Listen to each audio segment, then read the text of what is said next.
¿qué puedes añadir a todo esto? Bueno, Dios es soberano. Dios va a actuar en su soberanía con todos, de la misma manera como Él es amo y Señor. Puedo decir que Él hace las cosas como Él quiere manifestarlas. Tiene una pasividad, o como que deja que las cosas pasen, que se permitan hacer en su momento, deja de que sucedan, pero también Él activamente actúa a favor de lo que Él quiere hacer, en lo que Él cree, en lo que Él es dueño, pues en lo que Él quiere manifestarse, porque es soberano, y podemos ver también que en su soberanía Él va a dejar pasar cosas y va también a hacer que otras cosas se sucedan, ¿no? Y no por eso va a hacer mal. Amén. No por eso se va a ver que Él está mal, porque como acaba de referir el pastor, también tiene que ver mucho de la responsabilidad humana, ¿no? Amén. De lo que va a hacer, cuáles son las motivaciones y cuáles son las cosas que va a hacer, por la cual va a ser guiado, y si no están de acuerdo a la soberanía de Dios, no va a estar, porque Dios es siempre Dios. Amén. Dios siempre va a estar ahí. Dios se va a manifestar de esa manera poderosa y soberana. Gloria a Dios. Una de las cosas que a veces se pasan por alto, Pastor Rodolfo, es cuando se desconocen los atributos de Dios. No hay un conocimiento claro de lo que son los atributos de Dios, que Dios es justo, que Dios es amor, que Dios es paciente, que Dios es bueno. Y entonces, al pasar por alto estos atributos, se piensa en un Dios, como tú bien decías, dictador, ¿no? Que no es un dictador, porque algunos piensan que es un dictador o que hace las cosas de manera caprichosa y que pues tiene control y puede hacer con lo que quiera, y pasando por alto la voluntad o el libre albedrío de los seres humanos, etc.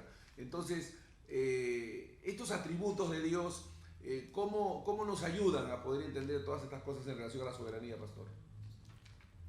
Nosotros tenemos que entender que todo lo que Dios siempre determina, siempre será para bien. Amén. Porque Él es bueno. Porque Él es bueno. Aleluya.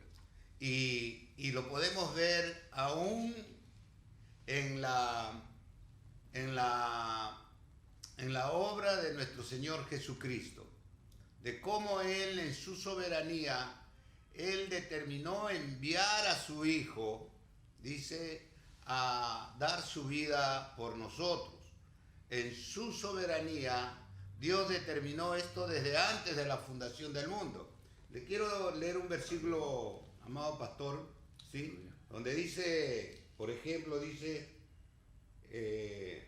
varones israelitas, oíd esta palabra, Jesús Nazareno, varón aprobado por Dios entre vosotros, con las maravillas, prodigios y señales que Dios hizo entre vosotros por medio de Él, de Jesús.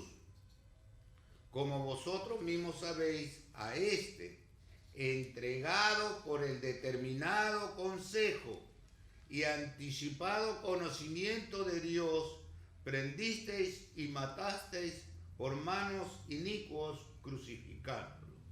Bendito sea Dios. El plan soberano de Dios.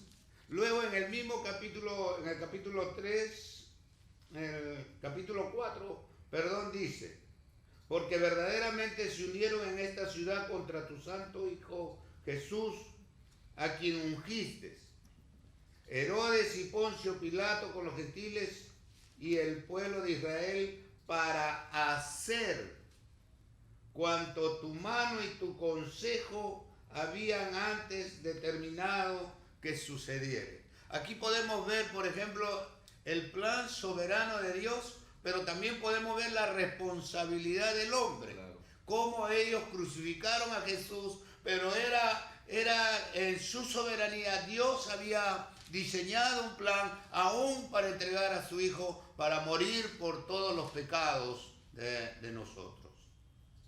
Qué buen Dios. ¿Cómo podemos entonces estar dudando de Dios, de la soberanía de Dios, de todas las cosas que nos ocurren y de todos los eventos que suceden, aún de nuestro Señor Jesucristo? Fue un plan soberano de Dios a favor de su creación.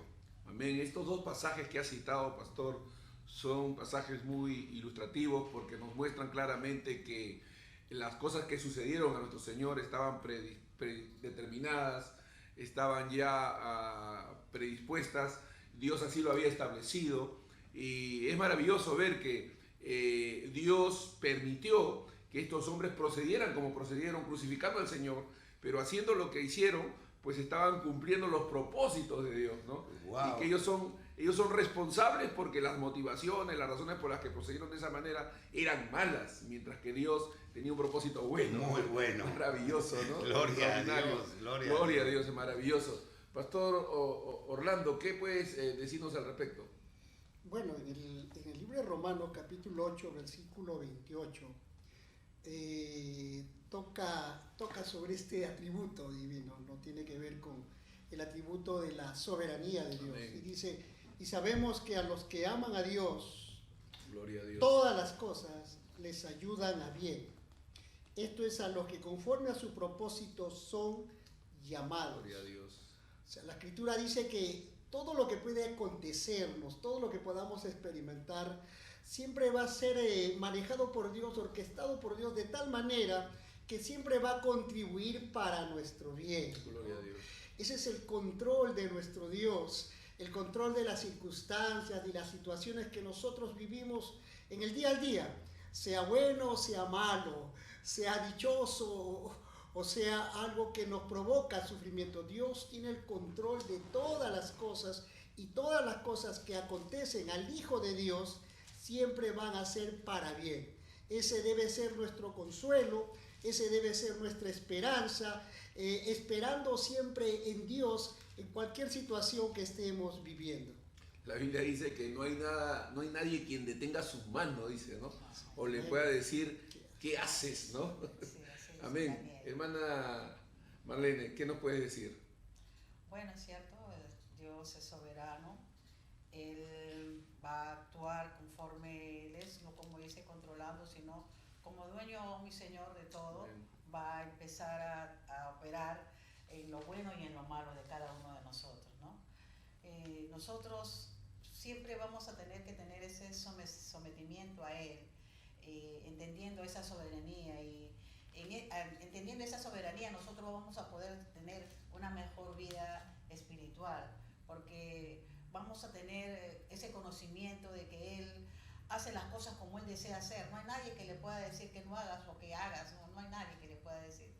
Él, como dice la Escritura, ¿no? Porque por Él, de Él y para Él son todas las cosas, Él ha hecho todo y para Él es la gloria, pastor. Amén. Hay algunos que han sobredimensionado esta declaración que aparece en la Biblia de que el diablo es el Dios de este mundo, y se ha hecho creer a través de esta declaración, de este versículo, de que es el diablo el que tiene el control, y es una aberración, una herejía hacer ese tipo de afirmación, porque la Biblia contradice totalmente eso, ¿no? De que el diablo pueda tener mayor autoridad que la que tiene Dios, ¿no? ¿Qué en relación a eso, Pastor Rodolfo? ¿Cómo abordas ese tema de que el diablo, según las Escrituras, es el Dios de este mundo? Cuando nosotros estudiamos este atributo de la soberanía de Dios, nos hace ver que es un Dios que tiene total control de todas las cosas, no solamente de las cosas, sino también de sus criaturas. Amén. Dios tiene control total de todas las criaturas, tanto de ángeles, arcángeles, también de los animales, porque Dios es el Dios que tiene control de todo. Y por lo tanto, aún Satanás Amén. está al servicio de Dios. Satanás no tiene el control y él no puede hacer lo que él quiere. Amén. Y lo podemos ver en el libro de Job, cuando Satanás incita a Dios para provocarlo, para hacer algo contra Job. Pero sin embargo, Dios le dice a Satanás que puede hacer tales cosas, pero lo limita. Amén. Amén. lo limita, pastor. Claro. Le dice, hagas esto, pero no toques su vida. Amén. Lo limita, haz esto, pero no hagas esto. ¿Sí? Donde nosotros podemos ver que Satanás no es el soberano, el único soberano Dios, y que tiene derecho a hacer todas las cosas, porque es el dueño de todo, es Dios. Aleluya. El Dios de la creación. Nadie más tiene derecho pues a querer, ¿cómo le puede decir? A robarle gloria a Dios. Amén. Él es el único quien es el Dios soberano, y no podemos atribuir este atributo a una criatura. El caso de Pedro también es otro ejemplo, ¿no? Cuando la Biblia dice que Jesús le dice a Pedro, el diablo me ha pedido para zarandearte. O sea que el diablo no podía actuar libremente contra Pedro sin pedirle el permiso a Jesús y él se lo permitiera, ¿no? Porque ahí dice, no, él me ha pedido para zarandearte, dice, ¿no? Pero entonces no podemos darle esa atribución a una criatura. Amén. Porque es un atributo exclusivo. Aleluya. Solo de aquel que es dueño de todas las cosas. Así es, extraordinario, extraordinario.